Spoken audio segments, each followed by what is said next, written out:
Welcome to new TV Telugu. Delhi liquor scam కేసులో bail కోరుతూ MLC కవిత సుప్రీంకోర్టును ఆశ్రయించిన సంగతి తెలిసిందే. దీనిపై ఇవాళ సుప్రీంకోర్టులో విచారణ జరిగింది. కవిత కేసులో సిబిఐ కౌంటర్ దాఖలు చేసింది. అయితే ఇందులో కూడా కవితకు నిరాశ ఎదురైంది. ఢిల్లీ లిక్కర్ సిబిఐ ఈడీ కేసులో బెయిల్ కోరుతూ ఎమ్మెల్సీ కవిత సుప్రీంకోర్టును ఆశ్రయించిన సంగతి తెలిసిందే. దీనిపై ఇవాళ సుప్రీంకోర్టులో విచారణ జరిగింది. కవిత కేసులో సిబిఐ కౌంటర్ దాఖలు చేసింది. హైకోర్టు తీర్పును కవిత సుప్రీంకోర్టులో సవాల్ చేశారు. ఆమె బెయిల్ పిటిషన్పై ఉదయం నుంచి ఉత్కంఠ నెలకొంది.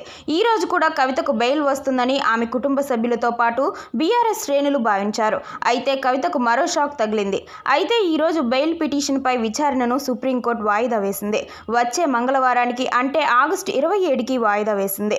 శుక్రవారంలోగా కౌంటర్ దాఖలు చేయాలని ఈడీ ఆదేశాలు జారీ చేసింది.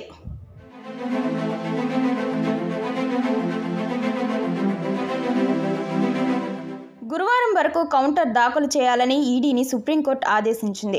శుక్రవారంలోగా కవిత తరపున రిజైండర్ దాఖలు చేయాలని ఆదేశించారు. సిబిఐ ఇప్పటికే కౌంటర్ అఫిడవిట్ దాఖలు చేసింది. కవిత కేసును justice BR Gavai, justice Vishwanath bench విచారించింది. ఢిల్లీ లిక్కర్ పాలసీ కేసులో కవిత గత 5 నెలలుగా తీహార్ జైలులో ఉన్నారు. లిక్కర్ పాలసీ ఈడీ, సిబిఐ కేసుల్లో ఢిల్లీ హైకోర్టు ఇచ్చిన తీర్పును సవాల్ చేస్తూ కవిత సుప్రీంకోర్టును ఆశ్రయించారు. జూలై 1న లిక్కర్ పాలసీ ఈడీ, సిబిఐ కేసుల్లో కవిత బెయిల్ పిటిషన్లను ఢిల్లీ హైకోర్టు తిరస్కరించింది.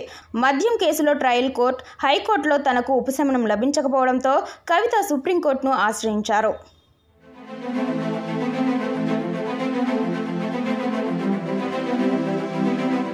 లిక్కర్ పాలసీ ఈడీ కేసులో మార్చి 15న, సిబిఐ కేసులో ఏప్రిల్ 11న కవిత అరెస్ట్ అయ్యారు. కవిత బెయిల్ పిటిషన్లపై సుప్రీంకోర్టు ఆగస్టు 12న దర్యాప్తు సంస్థలకు నోటీసులు జారీ చేసిన సంగతి తెలిసిందే. ఢిల్లీ మద్యం కేసులో కవిత పదే నిరాశకు గురవుతున్నారు.